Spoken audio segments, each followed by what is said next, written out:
Abriu aí a sua Bíblia? Vamos lá? Bota aqui para mim. Você que não tem Bíblia, você pode ir acompanhando com a gente aqui no nosso telão. Versículo 3 diz assim, diante: mais tarde o rei ordenou a Aspenaz, seu mordomo e chefe dos oficiais da sua corte, que trouxesse alguns dos israelitas da família real e da nobreza, jovens sem imperfeições físicas, de boa aparência, inteligentes, bem instruídos, que dominassem várias áreas do saber e fossem hábeis e capazes para servir no palácio de Nabucodonosor.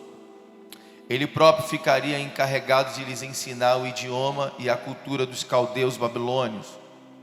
O rei designou-lhes uma porção diária das melhores iguarias de sua mesa e do vinho que ele mesmo bebia. Eles passariam por um período de treinamento que levaria 3 anos.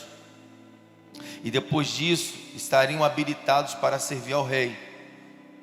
Entre esses estavam alguns jovens vindos de Judá, cujos nomes em hebraico significavam Daniel, Deus é meu juiz; Ananias, Yahvé misericordioso; Misael, ninguém se compara a Deus; e Azarias, Yahvé é o meu socorro. O chefe dos oficiais, entretanto, deu-lhe novos nomes. Daniel chamou de Beltesazar, que em babilônio quer dizer Bel. Bel proteja a sua vida. E Ananias denominou Sadraque, amigo do rei. A Misael nomeou de Mesaque, quem é como Deus Lua. E Azarias, seu nome Abidnego, servo do Deus Mercúrio. Daniel, porém, decidiu no seu coração não se contaminar, consumindo as iguarias do rei, nem com vinho especial servido à mesa real. Solicitou ao chefe dos oficiais permissão para se abster daqueles alimentos. Amém? Vamos orar. Pai, em nome de Jesus, abra o nosso entendimento e nos faça entender e compreender tudo que o Senhor quer falar conosco nesse momento. Nós te pedimos isso em nome de Jesus. Amém. Bom, o tema da mensagem que eu pus aqui para compartilhar com vocês é esse aqui, ó. Aquilo que me alimenta também é o que me define. Aquilo que me alimenta também é o que me define. O texto que nós lemos aqui está narrando a história de 4 jovens, né? Daniel e seus 3 amigos. Esses jovens, eles foram deportados para a Babilônia por Nabucodonosor, quando Nabucodonosor invade a cidade de Israel e leva esses jovens para poder ficar no palácio. O que Nabucodonosor fez? Ele dividiu em 3 grupos. O primeiro grupo era o grupo da linhagem real. Esse primeiro grupo ficava no palácio. O segundo grupo era o grupo sacerdotal, ministros, profetas, que ministravam diante de Deus no templo. Esse grupo ficou no rio Quebar, que era na parte externa do palácio, na cidade, aonde ali vai se encontrar o profeta Ezequiel. E lá em Judá ficou o profeta Jeremias com os mais pobres. Olha a sacada do rei Nabucodonosor. Ele não queria os pobres no seu palácio. Ele não queria os pobres vivendo na sua terra. Os pobres ele deixou em Judá, produzindo para eles como escravos. Agora, os da linhagem sacerdotal e os príncipes da linhagem real, ele leva para a Babilônia. E aí ele chega para esse homem aqui, que é o seu mordomo, né, seu chefe, chamado Aspenaz, e dá um direcionamento. Olha, traz à minha presença os príncipes, aqueles da linhagem real, e qual é o critério que ele adota para esses jovens virem à sua presença? Aí ele vai dizer, olha, que sejam jovens perfeitos no físico, não pode haver imperfeições. Eles precisam ter boa aparência. Olha para alguém que está perto de você e fala: gente feia não ia para perto de Nabucodonosor. Fala: ainda bem que você é bonito, irmão. Nabucodonosor não queria gente feia, irmão. Você ficou feliz, né, irmão? E aí ele vai dizer: inteligentes. Inteligentes. Por isso que você tem que vir no Formando Meu Futuro. Porque o Formando Meu Futuro é para dar uma direção para você ser alguém na vida. Amém, gente? E aí eu queria corrigir o pessoal do Formando Meu Futuro. Para de restringir a jovens. E tem um monte de adulto que não tem profissão, irmãos. Tem um monte de adulto que não sabe de onde veio nem para onde vai. Não sabe o que quer da vida ainda. Então não fica restringindo só a jovens, não. Deixa aberto para toda a igreja, porque aqui a mente de um adulto pode abrir e Deus dá uma direção. Amém, homens? Amém, mulheres? Glória a Deus. Eu creio nisso. Então, inteligentes, bem instruídos, que dominassem várias áreas do saber e fossem hábeis e capazes para servir no palácio. E qual é o X da questão aqui? Que Nabucodonosor era tão exigente que ele não contratou um professor. Ele mesmo se tornou o professor desses jovens, para instruir esses jovens da forma que ele queria que eles estivessem, na forma de vestir, na forma de falar, como se comportar. Ele foi traçando os detalhes e ele mesmo foi ali ensinando e instruindo esses jovens. Só que ele pega o seu oficial e fala para eles: olha, eles vão comer a mesma comida que eu como, eles vão beber a mesma bebida que eu bebo. Por quê? Porque o rei comia o melhor, aquilo que havia de melhor servido à sua mesa, era exatamente aquilo que o rei comia. O vinho, aquilo que havia de melhor, era o que era servido na sua mesa. Então, quando o rei dá essa ordem para o seu oficial, ele junta os jovens e fala: olha, a partir de hoje, vocês vão comer do mesmo alimento do rei e vão beber da mesma bebida que o rei. Só que Daniel, sabendo a origem daqueles alimentos e o processo que aqueles alimentos até chegar na mesa passavam, Daniel rejeita. E Daniel vai falar para os seus amigos: olha, eu não vou comer esses alimentos, porque esses alimentos são alimentos consagrados a ídolos.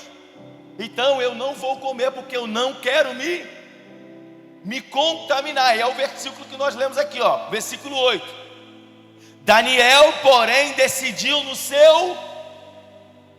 seu coração não se contaminar. Ou outras versões vai dizer: não se tornar impuro, consumindo as iguarias do rei, e nem com o vinho. Aí agora eu te pergunto, né? O que o rei comia e bebia era bom ou não era? Sim ou não, irmãos? Mas bom para quem?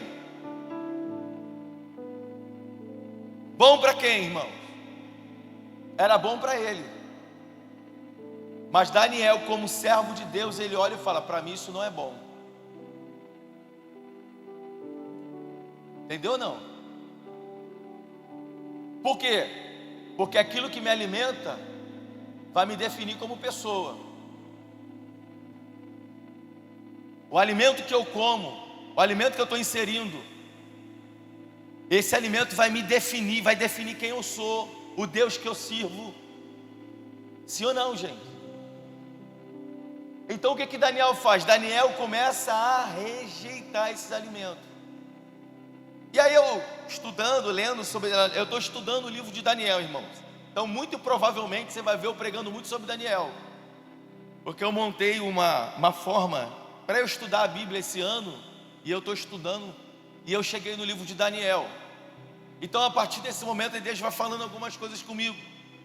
E se uma coisa que eu tenho entendido nesses dias é que a igreja de Jesus na terra, ela está justamente passando por esse período de opressão da Babilônia. Eu falei um pouco sobre isso semana passada, sobre as ideologias, sobre os sistemas mundanos que estão querendo entrar dentro da igreja, eles querem de verdade que nós aderimos os seus comportamentos, eles querem impor para nós a forma de vestir, como se comportar, o que a gente deve comer, o que a gente deve aceitar. Só que eu falei semana passada que a Bíblia é o manual de fé do cristão, sim ou não, irmãos? Nós cremos naquilo que está escrito na Bíblia Sagrada. A Bíblia foi escrita, o Novo Testamento, há mais de 4.000 anos atrás. O Novo Testamento tem um pouco mais de 2.000 anos. Então não pode uma geração do século 21, porque acha que tem que ser, porque acha que tem que ser assim, que vai mudar a nossa forma de pensar. Alguém está entendendo isso? Eu estava ontem, eu fui levar minhas filhas no médico ontem, quando foi 10 e pouca da noite, as duas com febre, tossindo, dificuldade de respirar. Essa mudança climática está difícil para as crianças, tem muitas crianças ficando adoentadas. E aí nós fomos levar elas no médico. Por isso que a minha esposa não está aqui, porque elas ainda estão tomando remédio, estão tomando antibiótico, ainda estão cuidando dessa parte da febre. E aí eu estava na recepção, fiquei lá aguardando ser chamada. Aí começou o Altas Horas, né? E aí no Altas Horas eles colocaram vários tipos de pessoa. Tem aquele rapaz que apresenta o programa No Limite, que ele é cadeirante. Aí tinha um rapaz negro que apresentava o Globo Esporte, e outros perfis, né? Tava uma cantora lá, um cantor de pagode, um cantor de rock, vários perfis, vários, né, estilos diferentes. Mas o que eu observei? Que todos eles falavam da cultura que envolve o Brasil, que todos eles falavam sobre inclusão, sobre a aceitação, mas não havia ninguém entre eles que tinha uma opinião diferente. Ou seja, não havia um debate, havia um único pensamento e todos concordavam com aquilo. Não havia ninguém ali para dizer assim: pô, mas eu discordo disso, mas eu não concordo com isso aqui.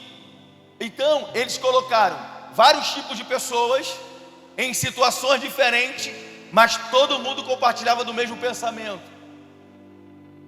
Por que eles fizeram isso? É uma forma de pegar a massa e colocar dentro deles o seu modelo de pensamento. Porque o maior alvo de Satanás nesse momento, irmãos, é atingir a mente do homem.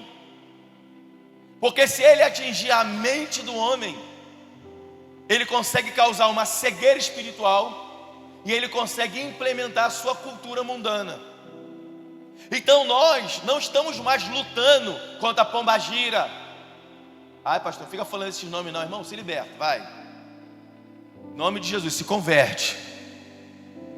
Aquele vulto que tu vê lá na tua casa, quando tu está orando e que tu fica: ai, acho que tem alguém atrás de mim. Tem mesmo, irmão. Mas repreende, gente. Então a gente não está mais lutando contra essas classes demoníacas. Essas classes demoníacas já não vêm mais para o culto. Que antigamente eles vinham para o culto, gente. E aí o pastor falava: em nome de Jesus, bota a mão na cabeça. Olha aí, vai começar a cair por terra. E começava a gritaiada no meio da igreja, e começava lá aqueles trabalhos de exorcização, de exorcismo. Não, o diabo não está vindo mais assim. Por quê? Porque ele achou uma outra estratégia. Qual é a estratégia? Dominar mentes. Porque se ele domina a mente do homem, o homem faz tudo o que ele quer. Se ele domina os teus pensamentos, se ele coloca dentro da sua cabeça que menino com menino não tem problema, que menina com menina não tem problema, você resiste à palavra de Deus. Você está entendendo? Se ele coloca dentro da sua mente que todas as religiões vão para o céu, você resiste à palavra de Deus, porque a palavra de Deus nos diz que Jesus é o caminho e que não existe outro caminho. Se ele consegue implementar dentro da sua cabeça, está difícil viver, tire a sua própria vida e vai acabar o seu sofrimento. E você aceita esse pensamento, você causa uma tragédia para sua casa e para sua família. O que é isso, pastor? São ideologias que estão vindo para aprisionar a mente do homem. E aprisionando a sua mente, você não só fica cego para ver Deus, para ouvir Deus, como você também começa a propagar isso, porque todo mundo fala daquilo que acredita, sim ou não? Sim ou não, gente? Então, deixa eu abrir seu entendimento. Na verdade, você fala daquilo que te alimenta. Agora você está entendendo o tema da mensagem? Porque se eu me alimento de idolatria, eu vou falar de idolatria. Se eu me alimento de feitiçaria, eu vou falar de feitiçaria. Se eu me alimentar de pornografia, eu vou falar de pornografia. Se eu me alimentar de mentira, eu vou falar de mentira. Agora, se eu me alimento da verdade, eu vou falar o que, meu irmão? Eu vou falar da verdade. Se eu me alimento de Deus, eu vou falar de quem, irmãos? Eu vou falar de Deus. Aí Jesus falou para os discípulos. Jesus está com os discípulos comendo, bebendo, né? Aí os fariseus e hipócritas olham para Jesus e falam: ele come com os pecadores. E pior de tudo, eles não lavam as mãos para comer. Aí Jesus olha para eles e fala assim: ô raça de hipócritas e fariseu, o que contamina o homem não é o que entra, mas é o que sai de sua boca. Por quê? Porque a boca fala daquilo que o coração está cheio. Então aquilo que te alimenta é aquilo que vai dizer quem você é e o Deus que você serve. Olha para alguém que está perto de você e fala: o que você tem comido? Que tipo de alimento tem te alimentado? Porque o alimento que te alimenta vai definir quem você é.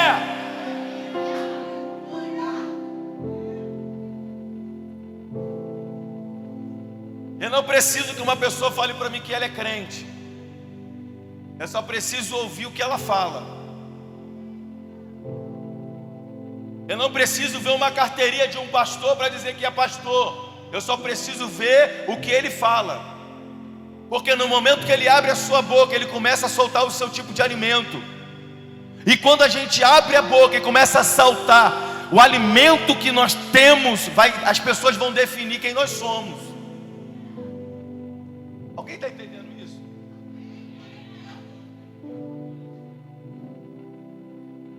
O que tem te alimentado, irmãos? Em qual mesa você está sentado para comer? Ou melhor, que você tem sentado para comer? Quem são as pessoas que se assentam na mesa para comer com você e que tipo de alimento é servido? Quando Daniel olha para os alimentos na mesa, ele olha e fala: eu não vou comer esses alimentos. Eu não vou sentar nessa mesa e nem vou comer esses alimentos. Por quê? São alimentos contaminados. Vamos falar de alimentos contaminados? Que colocam na mesa. Tá pronto? Fala para a pessoa que está perto de você: aperta o cinto.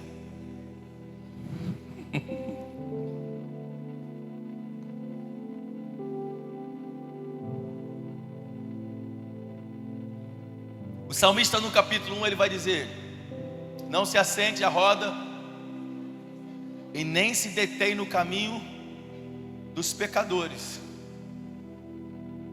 O que o salmista está querendo dizer para a gente, irmãos? Cuidar da mesa que você senta e cuidado com o alimento que você come. Aí Jesus vai dizer que Paulo vai dizer, né, que as más conversações corrompem os bons costumes. O que colocam na mesa é o que você come. Agora, o que estão colocando para você comer? Para você entender melhor, o que eu estou fazendo aqui, nesse momento? Estou liberando alimento sobre você. O que você está comendo aqui? Você está comendo pão, porque Jesus é o pão vivo que desceu do céu. Você está fazendo o quê? Está bebendo a água viva, água fresca, porque Jesus é a fonte da água da vida. Então o que o pastor está fazendo? Eu estou servindo para você um banquete. Estamos todos sentados à mesa e eu estou servindo para você um banquete. Você está se alimentando. Amanhã, quando você chegar no seu trabalho, você vai abrir a boca. Quando você abrir a boca, alguém vai ouvir e vai dizer: esse alimento que te alimenta é um bom alimento. Se é filha de Deus, se é cristão, se serve a Deus, você vai dizer: é claro que eu sirvo. É só você comer o alimento que sai da minha boca.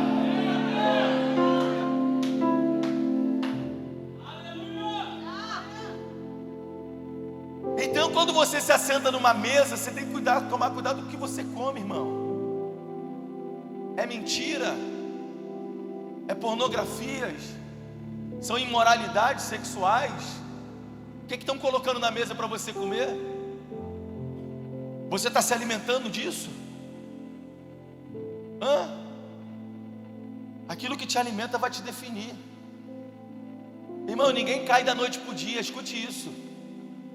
Ninguém cai da noite para o dia, ninguém decide largar a fé da noite para o dia. Começa com os alimentos que você está comendo. É uma besteirinha falada aqui, é um pensamento ruim ali, é um comentário da vida de alguém acá, e isso vai alimentando você. Aí daqui a pouco você, sem menos de você perceber, você fala: não quero mais ir para a igreja não, não quero mais ser cristão não. Só que você não entende que a culpa não é do lugar, porque esse lugar tem palavra de vida, tem verdade, tem tanta verdade que tem gente que fica até meio tonto. Então o que é, pastor? É que você se alimenta aqui e você não compartilha o alimento onde você vai. Muito pelo contrário, você rejeita o alimento daqui e pega outros alimentos para te alimentar. E esses outros alimentos é que está tomando o seu coração. Aí o salmista vai dizer: não se assente à roda dos escarnecedores, e nem se detém. O que é se deter? É andar junto. Eu lembro quando eu me converti a Cristo, tinha 14 anos de idade, 14 para 15, e a gente tem a patotinha da rua, não tem a patotinha? Pô, lá onde eu morava era uma patotona, irmãos. Era uma galera que se encontrava toda noite, estava geral na praça. A galera do faz nada, né? Só vive na praça. E eu lembro quando eu me converti a Cristo, passou um tempo, eu já não morava mais no mesmo bairro, mas eu estava sempre lá. Mas eu entreguei minha vida para Jesus, fiquei um tempo sem aparecer lá. Mas teve um dia que eu falei: cara, vou lá rever meus amigos, vou lá ver meus colegas. E aí quando eu cheguei, irmãos, estava todo mundo assim. E aí uma pessoa veio e me deu uma testada no nariz aqui, ó, pum! E era uma pessoa que a gente sempre andava junto. Escuta isso, cara. A gente sempre estava andando junto. E aí quando eu cheguei, e aí pessoal, tranquilo, ele pum, me deu uma testada. E aí na época, né, meus irmãos eram envolvidos com coisa errada, e eu já esqueci, irmão, que eu tinha entregado minha vida para Jesus. E aí já viu, né? Eu vou matar esse safado, eu vou pegar a arma do meu irmão, me solta. E aquele me deixa disso, aquela loucura toda. Eu queria em casa pegar a arma do meu irmão para vir para matar ele, aquela loucura toda. Você já sabe aí. E aí a galera me segurando, aquela coisa toda, tal. Cara, de repente aquela ira saiu. Aquela ira que eu estava fez assim, ó. E aquela voz falou para mim assim, ó: aqui não é mais o teu lugar, vai embora. Esse aí não é mais os teus amigos, não é mais com eles que você tem que sentar à mesa. Quando eu ouvi a voz de Deus falando comigo, eu olhei para os caras e falei: pode me soltar, Deus abençoe vocês, estou indo embora. Pastor, o senhor voltou lá? Nunca mais. Nunca mais eu voltei lá. Nem para pregar para eles, pastor, nem para pregar para eles. Porque eu já fui morar em outro bairro, então aí que eu me desliguei totalmente. Sabe qual é o problema, irmãos? É que Deus nos tira de alguns lugares, mas a gente quer voltar para lá para comer com essas pessoas. E aí quando a gente começa a se alimentar desses alimentos, a gente vai perdendo a essência daquilo que Deus colocou dentro da gente. Entende o que eu estou falando? É uma palavra muito evangelística que o Senhor está trazendo aqui nessa noite, de muito entendimento. Saiba separar a mesa que você vai sentar. Saiba separar o alimento que você vai comer, porque senão você vai perecer. Gente, Daniel estava cercado de amigos, ou melhor, de irmãos de Israel. Mas ele vai e define seus 4 amigos, seus 3 amigos, e a partir daquele momento eles decidem não se contaminarem.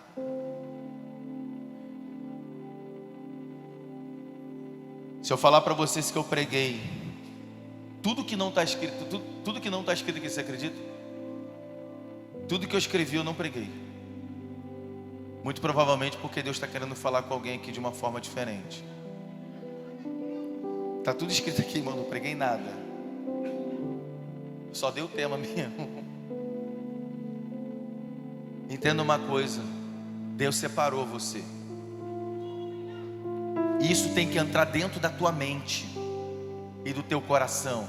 Pastor, não posso falar mais com os meus amigos do mundo? Pode e deve. Mas eu entendo agora que quando eu paro para falar com eles é com um propósito. Não é para comer da mesa deles. Porque se eu parar com os amigos do boteco, tu chega no boteco, a comida é a mesma. E aí, pegou quem ontem? E aí, ficou com quem hoje? E aí, não sei o que, não sei o que, não sei o que. Um alimento ruim, contaminado. Então se eu vou até eles, porque os irmãos me conhecem, quando a gente sai para evangelizar, eu entro nas barracas, saio abraçando bêbado, eu vou falando com todo mundo, comigo não tem isso. Mas eu estou ali com um propósito, não é para comer da comida dele. Eu estou ali para oferecer o alimento que Deus me deu. É isso que você tem que entender. Chegou, botou teu alimento na mesa, cara, Jesus, rejeitou teu alimento, pô, cara, beleza, então, Deus abençoe. Porque se você ficar mais um minuto, eles começam a botar os alimentos deles. Pô, cara, tu esqueceu? Como é que é? Ir no lugar tal, fazer não sei o quê, você esqueceu? Aí tu, ó, pronto. Se der mole, tu já começa a sentir saudade da Babilônia. E tu começa a querer voltar para lá. Então entenda uma coisa: aquilo que te alimenta vai definir quem você é. Aquilo que te alimenta, vou falar só isso aqui, vai definir quem é o Deus que você serve. Porque quem olha para mim hoje, quem olha o meu histórico de vida, né, as bobagens que a gente já fez na vida, olha e fala: cara, que isso, você? Quando você conta o teu testemunho para alguém e alguém fala assim para você: você era assim? Por que isso? Porque eles já estão vendo em você o Deus que você serve. Por isso que eles se assustam: você era assim, você fazia isso, você. Porque quando você abre a sua boca, o alimento que sai é bom. Então eles já entendem o Deus que você serve. Agora, quando você abre a boca para falar: não, eu sou crente, você é crente. Se tu és crente, eu sou pastor. É assim que eles fazem, né? Se você é crente, então, meu irmão, eu sou mais crente que você, que não vou para a igreja. Porque o alimento que está saindo de você é ruim. Não é um alimento bom. Segunda coisa, o alimento que te alimenta define as pessoas que vão andar com você. Você precisa entender isso, irmãos. Vou falar o que eu falei semana passada. Vovó dizia: quem mistura com porcos come farelo. Você quer ficar comendo farelo? Seleciona com quem você vai andar, meu irmão. Deixa eu falar uma coisa para assustar você. Dentro da igreja tem gente que você não tem que andar com elas.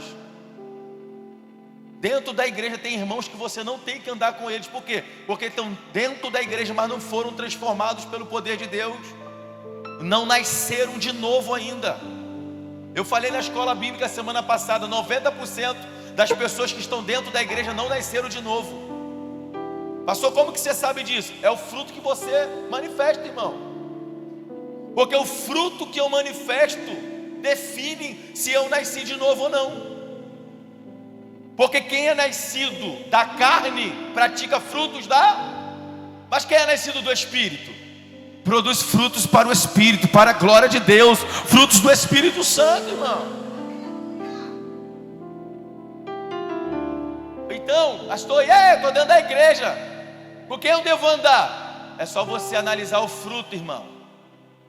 Analisa o fruto, porque o fruto define se essa pessoa tem relacionamento com Deus ou não. Sabe uma coisa que eu acho horrível? E na igreja tem panelinha, né? Deixa eu falar uma coisa para você, na igreja não tem panelinha, mas eu ensino para as pessoas definir bem com quem elas vão andar. Quando eu era adolescente e jovem na igreja que eu congreguei, os meus amigos eram os amigos mais crentes da igreja, irmão.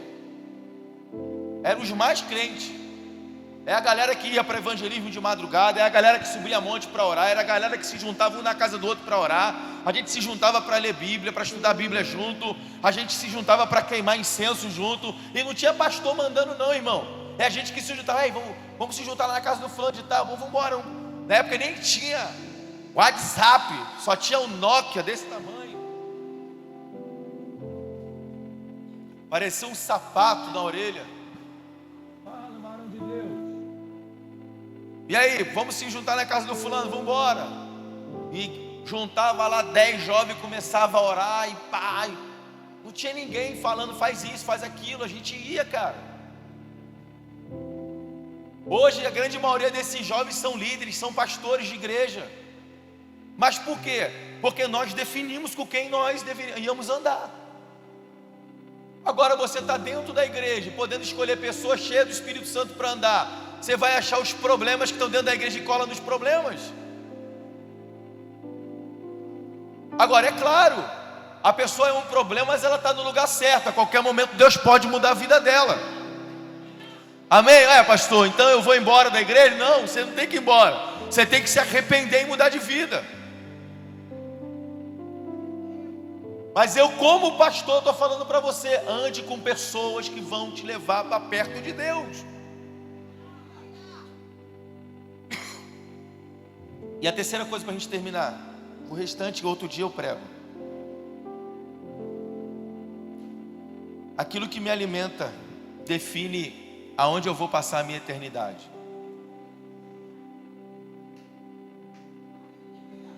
Aquilo que me alimenta define aonde eu vou passar a minha eternidade.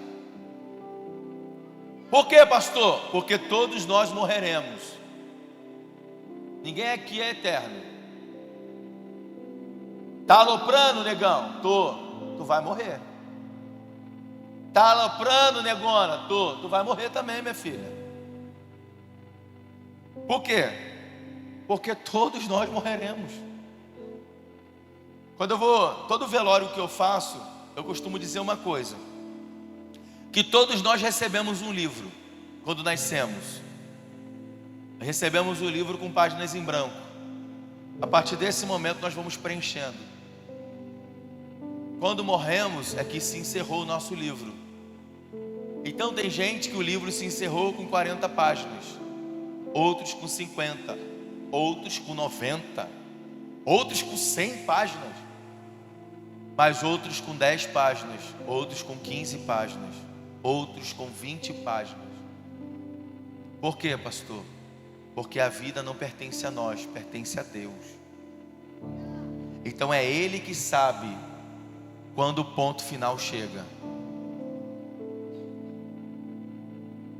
Então, como eu não sei quando o meu ponto final vai chegar, o que eu vou fazer? Vou me alimentar de Deus. Por quê, pastor? Porque eu quero passar a eternidade com Ele. Aí alguém uma vez falou para mim assim: é ruim, pastor, vai ter desenrolo. Deixa eu falar para você, tu nem vai ver Ele. Para você achar que vai ter desenrolo, você nem vai ver Ele. Sabia que você não vai ver? Porque os únicos que vão ver eles vai ser a igreja. O resto da humanidade, a Bíblia diz assim, ó, e todo olho verá. Mas como é isso, pastor? Esse todo olho verá vai ser o dia que Cristo vier julgar Satanás e seus demônios. Aí todo mundo vai ver. Mas aí não vai ter como você falar, ei, Jesus, tamo junto. Não vai ter isso. Você vai ver só a espada de fogo dele passando. Fá! Porque a Bíblia diz no livro do profeta Zacarias que com o sopro da sua boca ele vai destruir os inimigos da igreja. Então não vai ter o desenrolo. Quando é o tempo do desenrolo, pastor? Agora, hoje, aqui, nesse momento é o desenrolo. Como é que tu vai desenrolar com ele? Deus, eu sou um pecador, sou um vacilão, mas eu quero mudar a minha vida. Eu quero que o Senhor mude minha vida. Eu quero reconhecer que Tu és o Senhor e o Salvador da minha vida. Eu me arrependo dos meus pecados, eu me arrependo dos meus maus caminhos. Eu não quero mais me alimentar das coisas desta vida, mas eu quero me alimentar do Senhor. O desenrolo é agora. Eu quero orar por você, feche os seus olhos aí.